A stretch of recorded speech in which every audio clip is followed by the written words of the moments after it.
Salatullah, salamullah. Bismillahirrahmanirrahim. Assalamualaikum warahmatullahi wabarakatuh. Alhamdulillah wassalatu wassalamu ala Rasulillah wa ala alihi wa sahbihi wa mawalah wa la hawla wa la quwwata illa billahi wa ba'du. Hadirin dan hadirat yang dimuliakan Allah Subhanahu wa taala.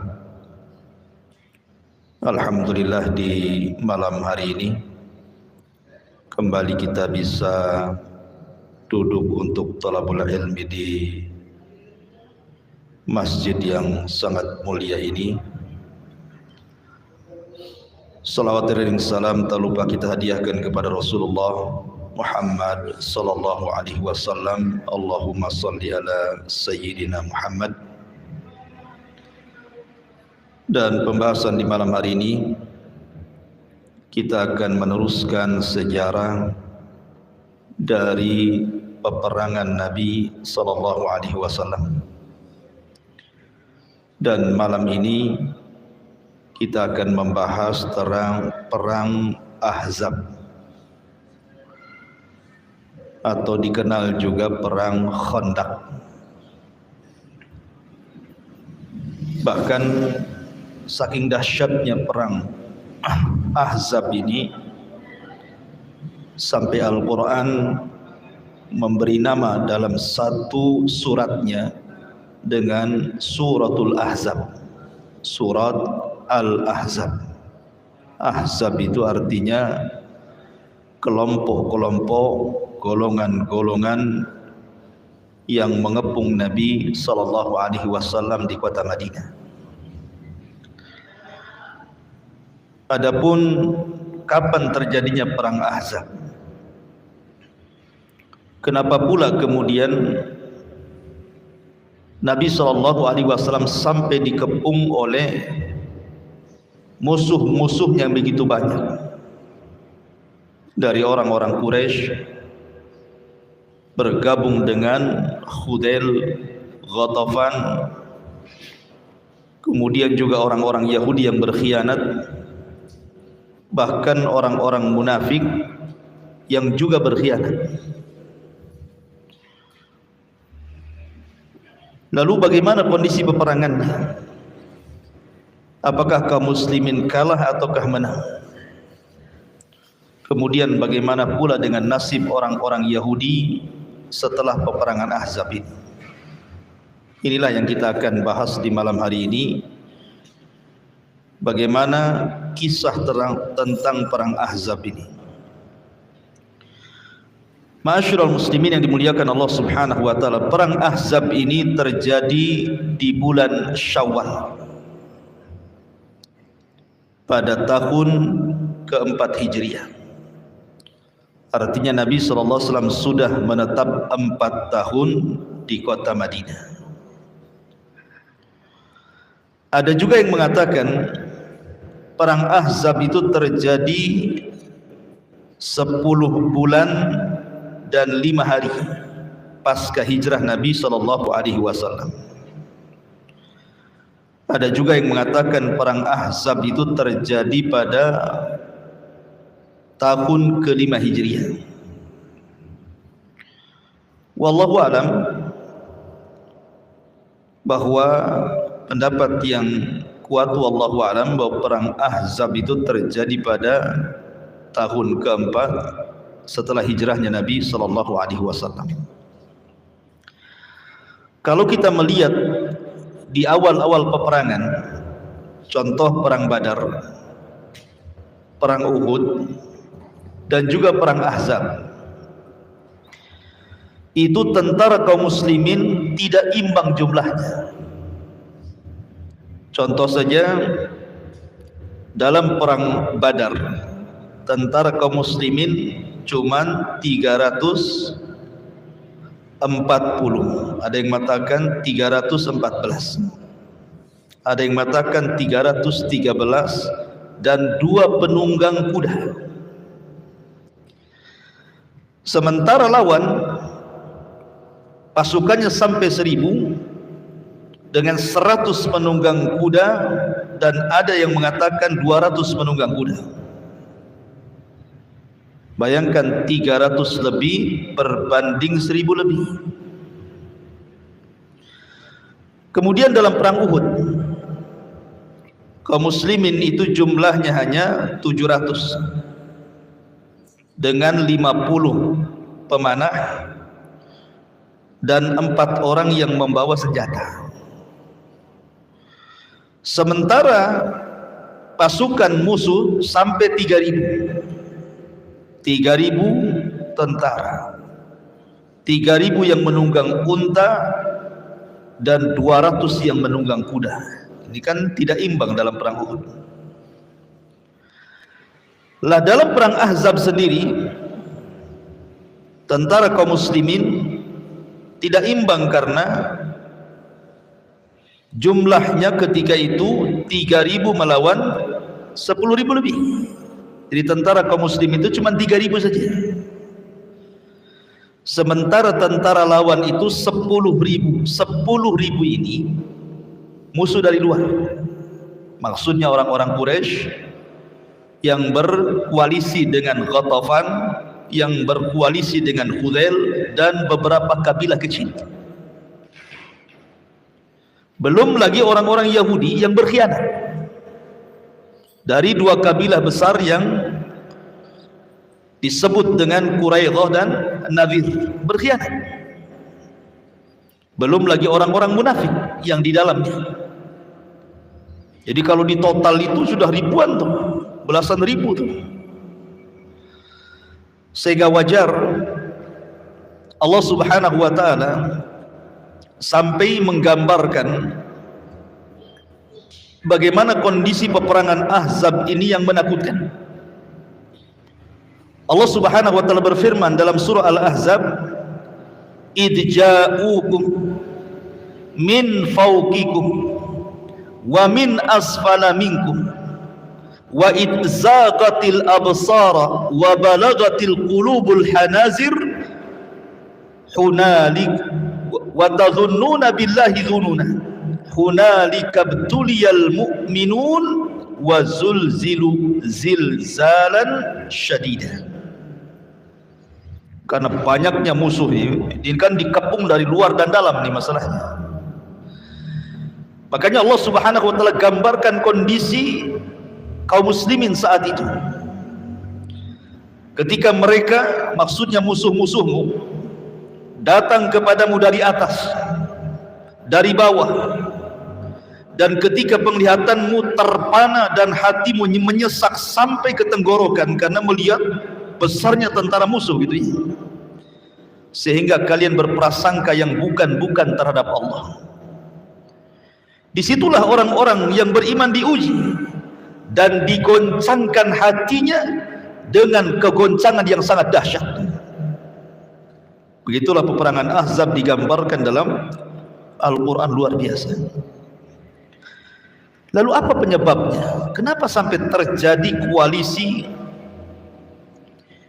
musuh-musuh Islam melawan Islam?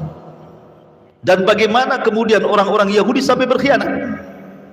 Bukankah dalam piagam Madinah yang sudah saya jelaskan kepada antum bahwa orang-orang Yahudi yang ada di kota Madinah bersama orang-orang kaum muslimin sudah melakukan perjanjian untuk saling melindungi Madinah kalau terjadi penyerangan dari luar?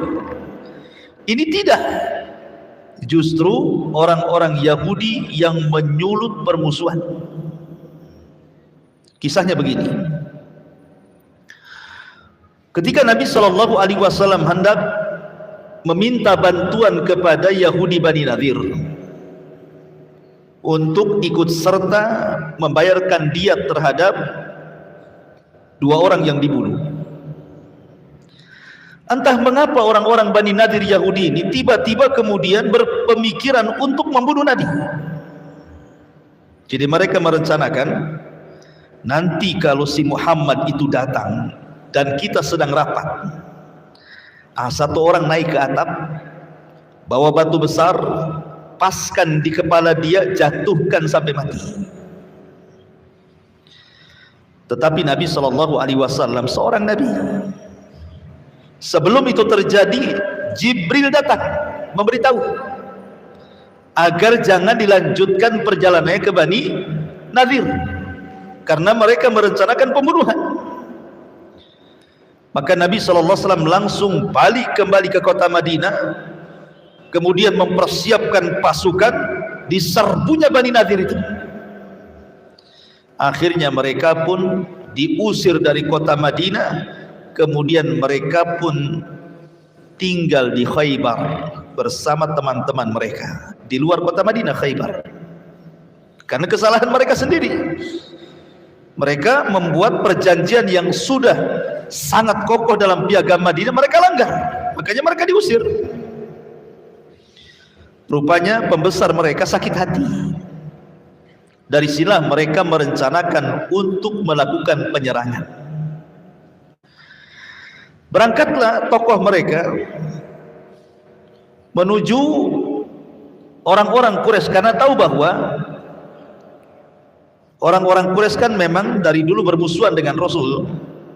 Sejak permulaan dakwah Rasul, kemudian terjadinya perang Badar dan mereka mengalami kekalahan, kemudian juga perang Uhud dan peperangan kecil bersama orang-orang Quraisy. Jadi orang Yahudi tahu bagaimana permusuhan orang-orang Quraisy dengan Nabi SAW itu luar biasa, sehingga kemudian mereka pun mendatangi orang-orang Quraisy ini, tokoh Yahudi ini. Tetapi sebelum mereka datang kepada orang-orang Quraisy, orang-orang Quraisy ini bertanya kepada orang Yahudi, kalian mengajak kami untuk berkoalisi menyerang Muhammad dan para pengikutnya. Saya ingin tanya kepada kalian, mana yang lebih baik, agama kami atau agama Muhammad? Jadi orang-orang Yahudi ini diuji dulu oleh orang-orang Quraisy itu, mana yang lebih baik, agama kami atau ke agama Muhammad? Maka tiba-tiba mereka mengatakan, ya tentu agama kalian jauh lebih baik dibandingkan agama Muhammad. Bukankah kalian menjaga Ka'bah, memberikan makan dan minum jemaah haji dan begitu seterusnya? Dari sini ma'asyiral muslimin yang dimuliakan Allah Subhanahu wa taala, Allah turunkan ayat kepada mereka. Apa ayatnya? Alam tara, tidakkah kau melihat, gimana ayatnya? Alam tara ilal ladzina utu nasiban minal kitab. Tidakkah kau lihat orang-orang yang diberi bagian daripada kitab itu? Yu'minuna bil jibti wa taghut. Mereka lebih beriman kepada al-jibti, berhala-berhala, dan juga taghut, sesembahan selain daripada Allah. Wa yaqulun, dan mereka mengatakan kalian lebih berpetunjuk dibandingkan mereka, katanya. Kan kurang ajar tuh. Padahal orang Yahudi tahu bahwa Rasul sallallahu alaihi wasallam itu nabi, mereka tahu. Karena memang ciri-cirinya termaktub di dalam Taurat. Mereka paham itu. Tetapi karena mereka sakit hati gitu ya, makanya kemudian mereka rela membenarkan agama orang-orang musyrik dan menjelek-jelekan agama petunjuk, sampai mereka rela menyembah sesembahan orang-orang musyrik. Oh, dari situ orang-orang musyrik percaya bahwa kedatangan mereka itu ingin melakukan pengkhianatan dan merobek perjanjian dan ingin menyerang Nabi sallallahu alaihi wasallam. Jadi orang Yahudi, tokoh Yahudi mengatakan, kalian serang dari luar, kami serang dari dalam, katanya. Deal. Akhirnya kemudian orang-orang Quraisy pun mempersiapkan pasukan 4.000. Kemudian menghasut Bani Ghatafan, Bani Hudzail, dan kabilah-kabilah kecil Arabnya, sehingga genap menjadi 10.000 pasukan yang disiapkan oleh kafir-kafir Quraisy ini. Maka Huyai ibn Akhtab. Huyai ibn Akhtab ini tokoh Yahudi dari Bani Nadir, ingin merayu kabilah Bani Quraidah. Kan Bani Quraidah waktu itu tidak mau berkhianat. Akhirnya kemudian didatangilah tokohnya Bani Quraidah itu, namanya Ka'ab ibn Asad. Ketika kemudian Huyai ibn Akhtab ini mendatangi kabilah Bani Quraidah dan kemudian merayu Ka'ab ibn Asad ini supaya bergabung dalam peperangan ini, awalnya nggak mau dia. Dia mengatakan, kami tidak merobek perjanjian, kami beriman dengan Muhammad dan begitu bla bla bla bla. Sampai-sampai Huyai bin Akhtab mengatakan, aku datang kepadamu dengan kemuliaan dunia, dibantah sama Ka'ab ibn Asad ini, bahkan kau datang kepadaku dengan kehinaan dunia, pergi kau dariku. Tapi karena pandainya merayu Huyai bin Akhtab ini, akhirnya kemudian terayu pula Ka'ab ibn Ashraf ini dan belakangan siap bergabung. Berarti sudah dua kabilah Yahudi itu, kabilah Bani Nadir yang terusir di Khaybar, kemudian Bani Quraidah yang masih menetap di kota Madinah, yang masih bersama Nabi SAW. Kemudian mata-mata Nabi SAW menginformasikan kepada Rasul bahwa ada pergerakan pasukan besar yang akan menyerang Madinah, dan tercium bau pengkhianatan dari orang Yahudi. Dipanggillah tokoh-tokoh Islam dari Khazraj dan Aus, Sa'd bin Mu'adz dan Sa'ad ibn Ubadah dan Abdullah ibn Rawahah. Ini tokoh-tokoh hebatnya Ansar. Kemudian Nabi SAW mengatakan, wahai Sa'ad ibn Ubadah, Sa'ad ibn Rabi, dan engkau wahai Abdullah ibn Rawahah, coba kau lihat kondisi orang-orang Yahudi, telah sampai kepadaku bau pengkhianatan. Kau ceklah orang-orang Yahudi itu. Kalau memang tidak benar ini hanya hoax saja, maka kalian berkhutbahlah di hadapan orang-orang Madinah bahwa Yahudi mereka masih baik, Yahudi mereka masih memegang perjanjian dengan kita. Maka berangkatlah tiga tokoh ini menemui orang Yahudi. Rupanya ketika ditanya, mereka pun mencela Rasul sallallahu alaihi wasallam. Kemudian mereka mengatakan, sebentar lagi dia akan membunuh kalian. Oh, dari situ mereka mengetahui betul-betul ini bukan berita hoax, tetapi memang sudah terjadi pengkhianatan di sini. Ma'asyiral muslimin yang dimuliakan Allah Subhanahu wa taala. Maka Nabi SAW setelah kemudian memperkirakan pasukan yang cukup besar, macam mana 3.000 melawan 10.000? 10.000 ini orang-orang musyrik saja, belum Yahudi, belum munafik. Maka Nabi SAW mengundang para sahabat senior. Ya, salah satunya tokoh-tokoh Ansar seperti tadi yang saya sebutkan, ada Sa'ad ibn Rabi, tokoh daripada Aus, kemudian Sa'ad ibn Ubadah, tokoh daripada Khazraj, dan sahabat-sahabat yang lainnya. Kemudian Nabi SAW punya ide ketika itu.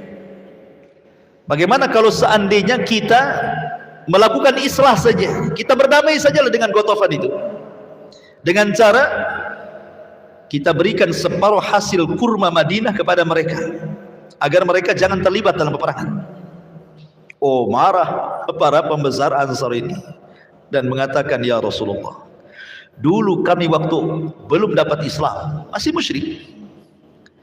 Orang-orang Ghatafan itu mereka tidak bisa mengambil satu butir kurma Madinah kecuali dengan membeli atau karena mereka menjadi tamu.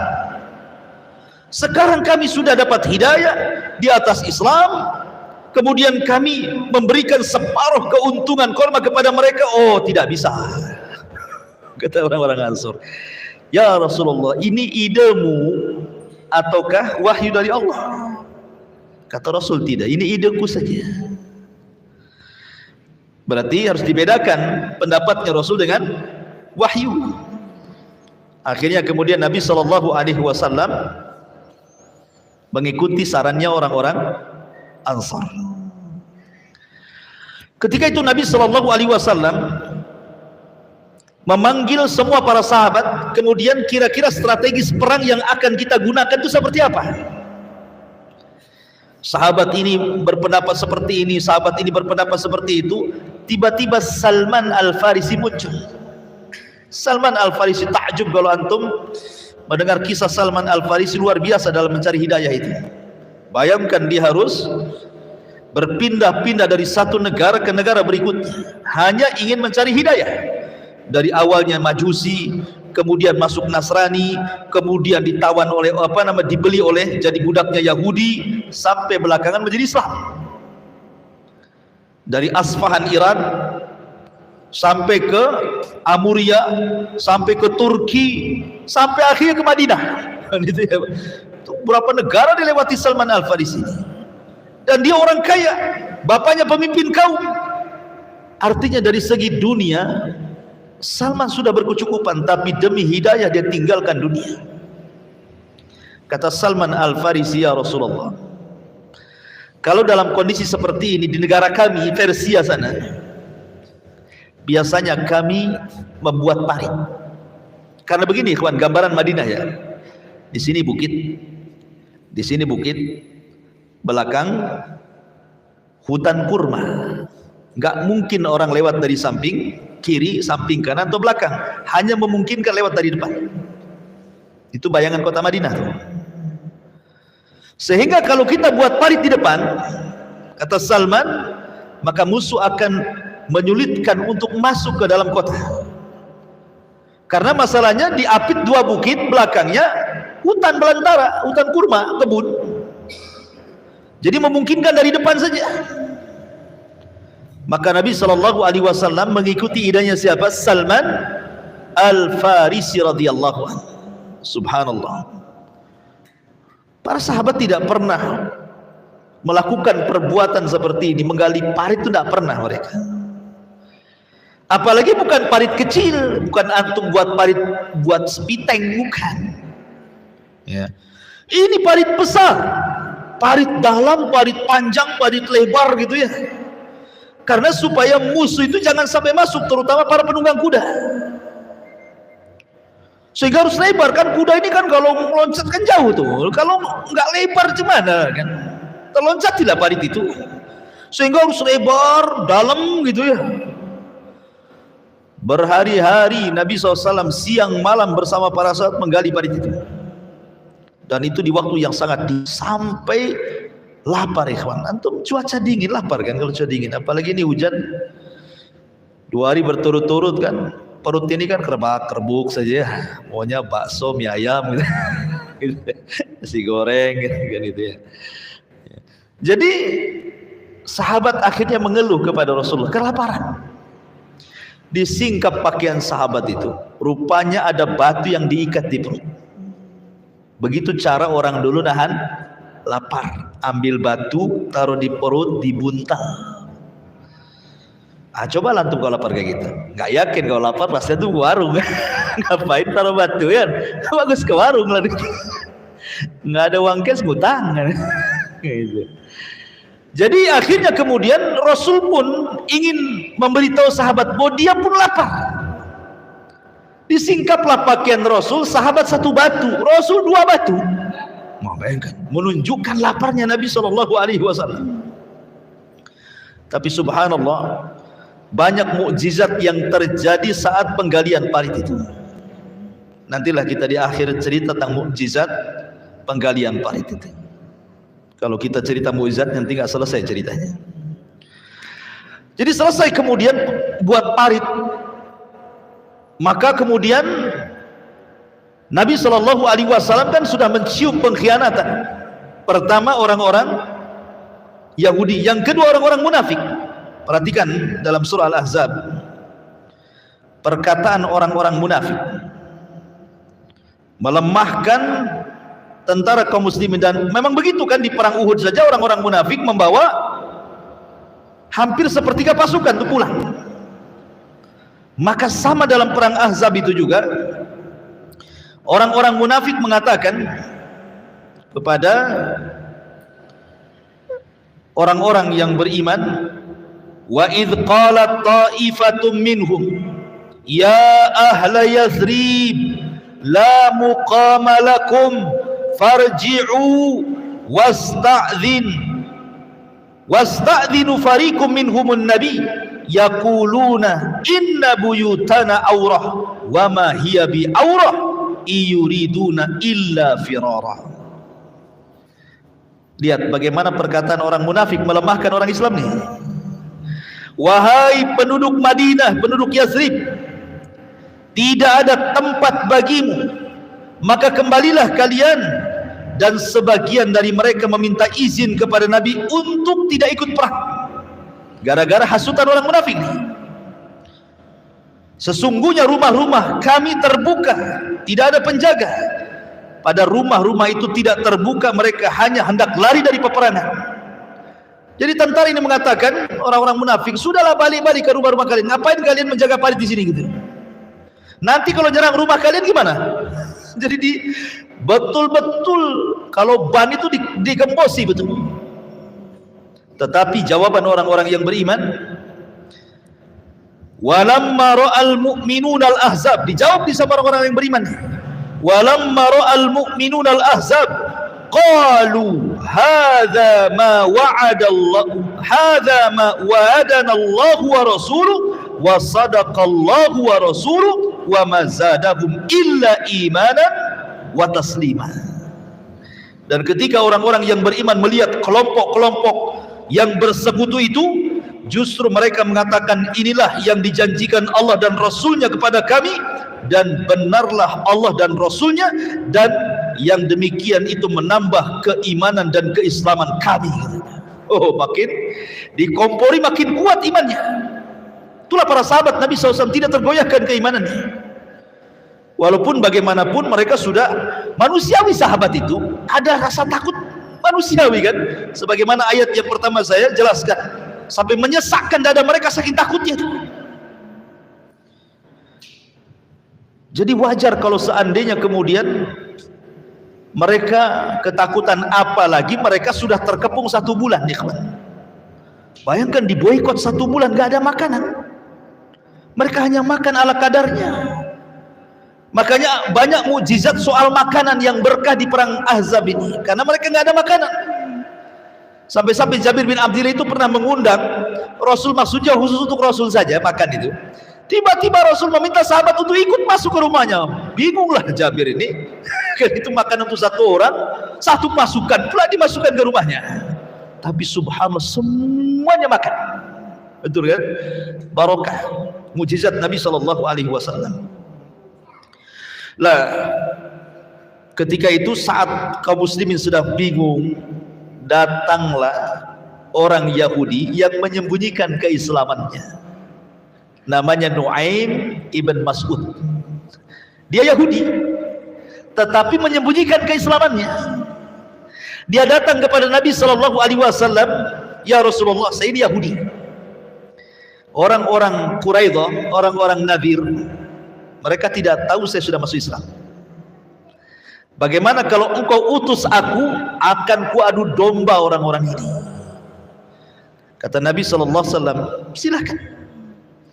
Kenapa dibolehkan mengadu domba dalam peperangan? Karena al-harbu kaid, peperangan itu tipu daya, yang penting menang. Nggak ada jujur-jujuran peperangan itu. Mau nipu, mau bohong, terserah, yang penting intinya menang. Makanya Rasul mengatakan al-harbu kaidun, peperangan itu tipu daya. Datanglah Nu'aim ibn Hammad ini kepada tokoh-tokoh Yahudi dan mengatakan, kalian kan tahu siapa saya, siapa posisi saya, siapa kedudukan saya. Maka tokoh-tokoh Yahudi mengiyahkan, ya, engkau orang mulia, engkau orang diperhitungkan dalam Yahudi. Bagaimana kalau seandainya aku berikan saran kepada kalian? Apa saran? Kata Nu'aim bin Hammad, sekarang logika, kalau seandainya orang-orang dari Quraisy kafir itu datang menyerang Madinah, qadarullah kalah, Kemudian mereka pulang ke Mekah. Kira-kira apa yang akan dilakukan oleh Muhammad kepada kalian? Habis kalian nanti. Bahasanya seperti itu kan. Begini, saya kasih saran. Biar orang-orang kafir Quraisy itu tidak berkhianat dan betul-betul bergabung dengan kita untuk menyerang Muhammad. Kita minta 10 anak-anak mereka kita sandra. Kalau mereka berkhianat, tiba-tiba mereka meninggalkan Madinah, kita bunuh yang 10 anak-anak mereka ini. Dan saya yakin kalau mereka mendengar anak-anak mereka akan dibantai, mereka pasti tidak akan berkhianat. Oh, betul juga katanya. Kalau gitu kita sandra saja 10 anak mereka sampai betul-betul memang kita perang bersama mereka dan menang dalam peperangan. Baru kita kembalikan anak-anak mereka. Habis itu Nuaim Ibn Mas'ud sudah menemui orang Yahudi ini. Mereka datang ke orang-orang musyrik, datang kepada tokoh-tokoh orang-orang Quraisy dan mengatakan begini, kamu tahu siapa saya? Ya, engkau orang Yahudi. Kalau seandainya aku bicara dengan kalian, kalian percaya? Ya, kami percaya karena engkau sekutu kami sekarang. Begini, saya dapat desas-desus bahwa orang Yahudi itu sebenarnya dia akan mengkhianati perjanjian dengan kalian. Sebentar lagi mereka akan meminta 10 anak kalian dan akan diserahkan kepada Muhammad dan akan dibunuhnya katanya. Ini adu domba tuh. Sama siapa ini? Nuaim bin Mas'ud ini. Akhirnya apa? Betul. Tokoh-tokoh Yahudi ini setelah Nuaim bin Mas'ud ini mengadu domba nih, mereka datang kepada orang-orang Quraisy dan mengatakan begini, kami bukan tidak percaya dengan kalian. Kalau seandainya kalian menyerang Madinah, tiba-tiba kalian meninggalkan kami, habislah kami di tangan Muhammad. Sebagai jaminan, tolonglah serahkan 10 anak kalian. Ini saja jaminan saja kalau kalian tidak berkhianat. Kata orang musyrik, oh 10 anak ya kan. Dan dengar dari Nu'aim bin Mas'ud tuh kan. Oh 10 anak gitu kan. Baik katanya. Nah, tengok nanti katanya. Dari sini orang Yahudi sudah nggak respect tuh.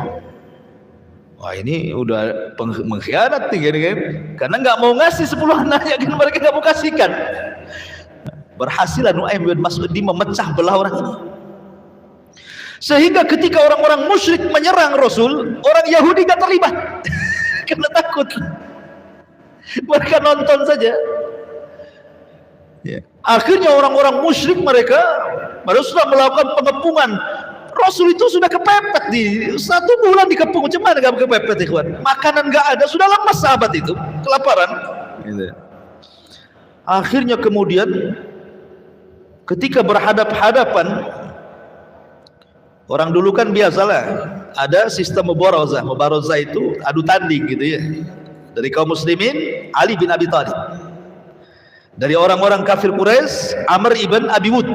Amr ibn Abi Wud ini jagoan hebat tuh. Dan dia setara dengan Abu Thalib, bapaknya Ali. Jadi ketika melihat Ali, ngapain kau melawan aku katanya kan. Aku ini kawan baik bapakmu katanya. Mundur ini anak bawang ya. Cari yang baik lagi katanya. Aku tidak akan membunuhmu, aku menghormati bapakmu. Kata Ali bin Abi Thalib, bahkan aku yang akan membunuhmu katanya. Anak kecil gitu. Akhirnya terjadilah mubarazah, menanglah Ali bin Abi Thalib. Memang tidak terjadi peperangan yang berarti dalam perang Ahzab ini ikhwan. Maksudnya bukan perang wah, karena kan ada parit masalahnya gitu kan.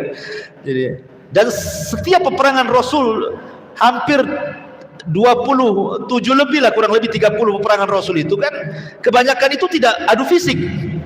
Kadang-kadang damai ya kan, macam-macam kan. Yang betul-betul perang itu perang Badar, perang Uhud gitu ya. Hunain itu memang betul-betul perang gitu kan. Tapi hampir peperangan Rasul itu tidak ada perang berarti. Contohnya perang Khandaq. Yang terkenal mubarazahnya Ali dengan Amr ibn Abi Wud saja. Kadang lempar-lemparan panah saja. Cuman masalahnya Nabi pernah marah dalam perang Khandaq ini. Kenapa? Gara-gara dia jaga Khandaq, jaga parit itu, akhirnya masuk waktu asar mereka masih melempar tombak panah gitu.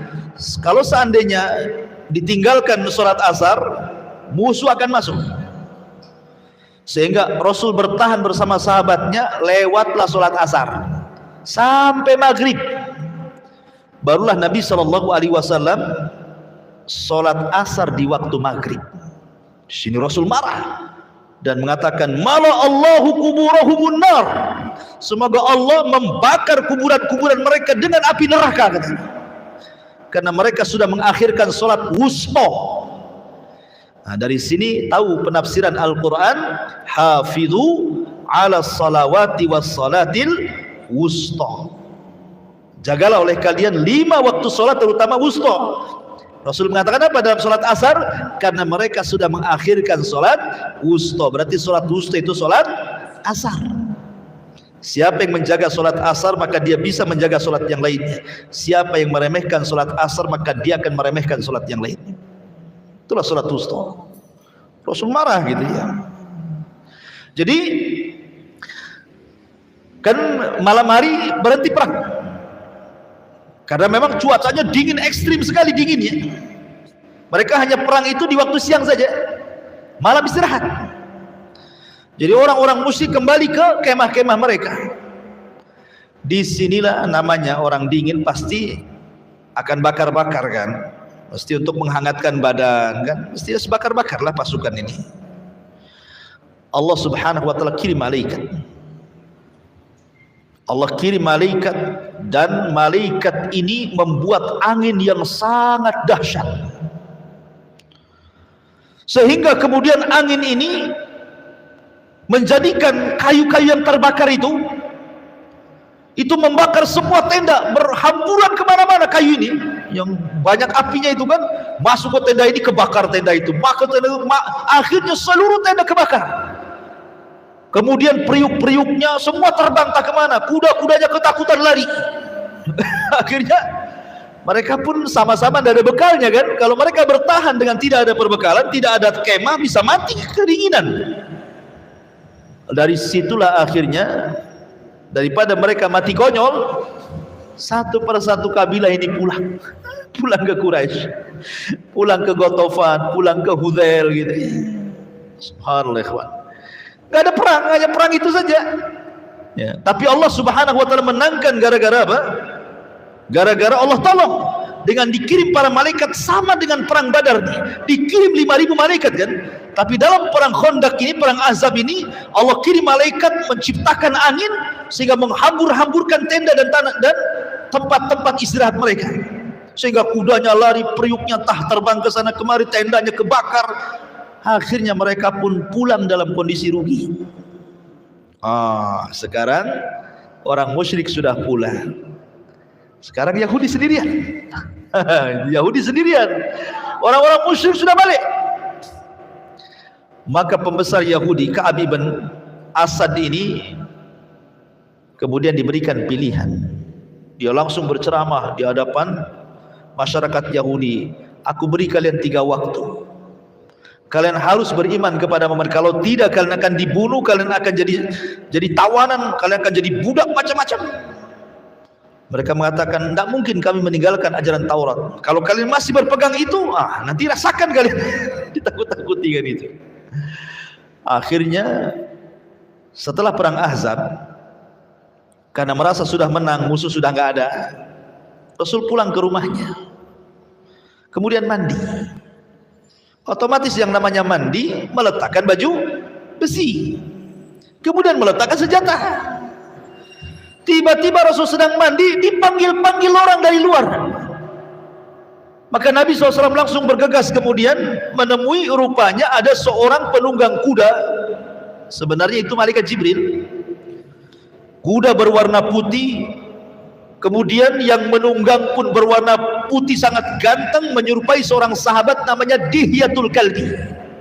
Itu sahabat paling ganteng dari kalangan muhajirin ya. Makanya kalau sahabat Dihya al-Kalbi ini pergi ke Syam, ya, dalam rangka berniaga, itu wanita-wanita Syam itu sampai tidak berkedip tuh, nengokin dia saking gantengnya, gitu ya. Lah Jibril ini kalau datang kepada Rasul ya tidak mungkin lah nyerupai antum, nyerupai Dihyatul Kalbi. Jadi kata Dihya, jelmaan malaikat Jibril, ya Muhammad, kenapa kau letakkan pedang? Malaikat belum meletakkan pedang, kau sudah letakkan pedang, katanya. Pakai lagi baju besimu, katanya.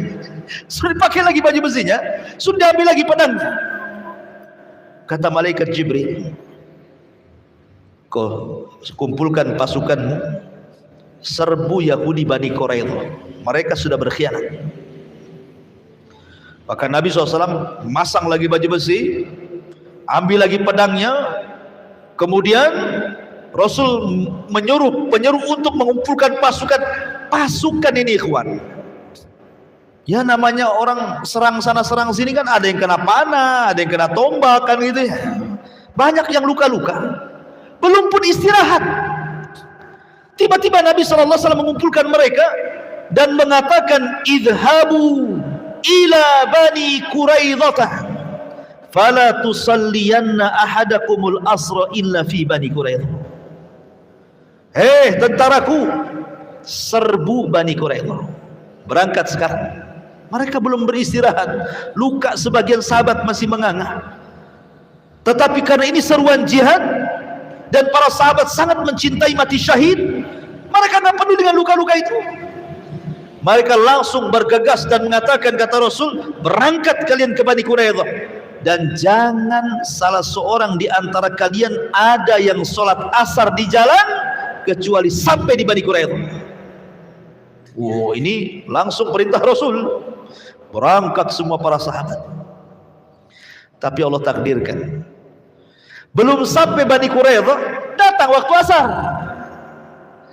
Datang waktu asar nih. Sementara pesan Rasul apa? Jangan kalian sholat asar kecuali sampai di Bani Quraidah, kan begitu. Allah takdirkan belum sampai Bani Quraidah, datang waktu asar. Berselisih para sahabat. Akhirnya sebagian sahabat beristihad sholat asar. Baru kita melanjutkan perjalanan, karena ini sudah masuk waktu. Sahabat yang lain tidak, kami tidak akan sholat asar.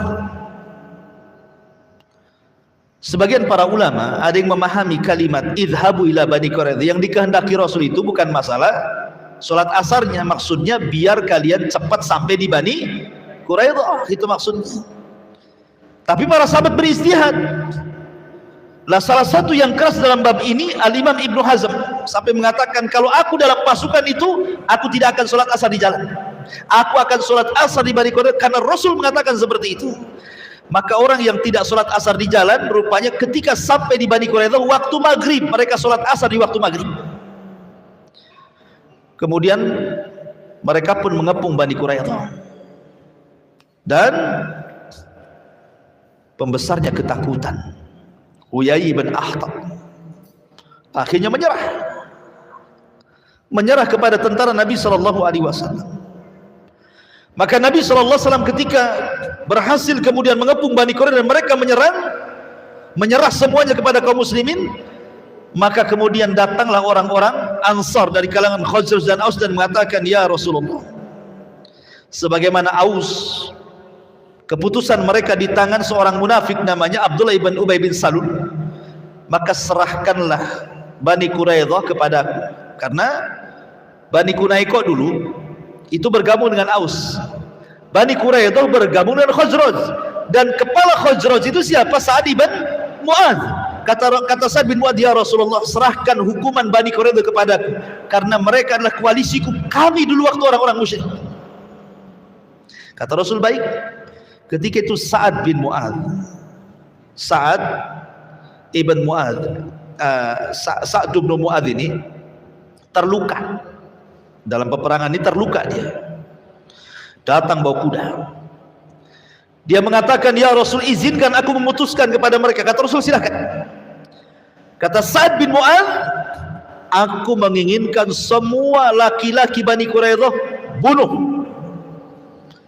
Laki-laki dibunuh, adapun wanita dan anak-anak ditawan jadi budak. Apa kata Rasul? Hakamta bi syariatillah ya Mu'adz. Engkau telah berhukum dengan syariat Allah, katanya. Maka karena Sa'ad bin Mu'adz menghendaki seperti itu, semua dibunuh. Wanita dan anak-anaknya ditawan. Salah satu yang tertawan siapa? Safiyah. Safiyah, anak daripada pembesar Bani Quraidah Huyai bin Akhtab. Kemudian dia pun ingin memerdekakan dirinya, maka Rasul memerdekakan. Akhirnya Rasul menikahi Safiyah, dan dia salah satu daripada Ummul Mukminin, Safiyah bintu Huyai ibn Akhtab. Bapaknya pengkhianat Yahudi, tapi anaknya kemudian jadi Ummul Mukminin, Safiyah. Ya, dan Safiyah itu orangnya pendek tapi cantik. Ya. Kalau Hafsah kan gemuk, kemudian rambutnya panjang. Kalau istri antum gemuk, itu kayak Hafsah. Kalau pendek kayak Safiyah, kalau tinggi kayak Aisyah, gitu maksudnya. Ya. Ma'asyiral muslimin yang dimuliakan Allah Azza wa Jalla. Lah, setelah itu kemudian semua dihukum. Semua wanita ditawan. Maka Nabi SAW berhasil menumpas orang-orang Yahudi. Bukan salah Islam, tapi salah mereka, karena mereka melanggar perjanjian. Coba kalau mereka tidak melanggar perjanjian, mereka bisa hidup tenang di Madinah, ya, bersama Nabi SAW. Karena Islam itu bukan agama radikal, bukan agama sadis, bukan agama teroris, tidak. Ya, tidak sebagaimana prasangka orang-orang terhadap Islam. Karena yang memulai mereka, maka kita juga tidak mungkin diam, kan begitu. Mereka yang memulai. Kullama ahadu ahdan nabadha fariqum minhum. Setiap mereka orang-orang Yahudi membuat perjanjian, pasti mereka akan berkhianat. Dan hukuman bagi orang-orang yang merusak, maka Allah Subhanahu wa taala firmankan di dalam Al-Qur'an, Innama jazaa'ul ladzina yuharibuna Allah wa rasulah. Sesungguhnya balasan orang-orang yang mereka memusuhi Allah dan Rasulnya, maka mereka boleh, karena kebijakan pemerintah, boleh mereka dibunuh. Ya. Balasan orang-orang yang memusuhi Allah dan Rasulnya itu, dan orang yang merusak di bumi, an yuqattalu, mereka bisa dibunuh. Makanya kenapa Rasul memuji Sa'ad bin Mu'adz dan mengatakan hakamta bi syariatillah, kau telah berhukum dengan syariat Allah. Karena Allah yang mengatakan innama jazaa'ul ladzina yuharibuna Allah wa rasul wa yas'auna fil ardi fasadan an yuqattalu. Balasan orang-orang yang musuhi Allah dan Rasulnya dan merusak di bumi boleh dibunuh. Tapi Sa'ad bin Mu'adz usianya tidak panjang, dia mati muda akibat lukanya itu. Setelah berhukum dengan hukum kepada Bani Quraidah, dia pun meninggal. Dan Rasul sangat sedih. Bahkan ketika meninggalnya, Rasul menghabarkan 70.000 malaikat turun mengiringi jenazah Sa'ad bin Mu'adz, dan arsy Allah tergoncang. Dan Rasul mengatakan, kalaulah ada orang yang selamat dari himpitan kubur, maka Sa'adlah orangnya. Pujian dari Nabi sallallahu alaihi wasallam. Ma'asyiral muslimin yang dimuliakan Allah Subhanahu wa taala, itulah gambaran sedikit dari perang Ahzab. Wallahu alam, karena sudah jam 9 ikhwan. Cuaca pun dingin juga ya. Iya, kayaknya lapar juga kita. Mudah-mudahan ada manfaatnya. Subhanallah bihamdika, asyhadu an la ilaha illa anta astaghfiruka wa atubu ilaik. Allahu ta'ala alam. Assalamualaikum warahmatullahi wabarakatuh.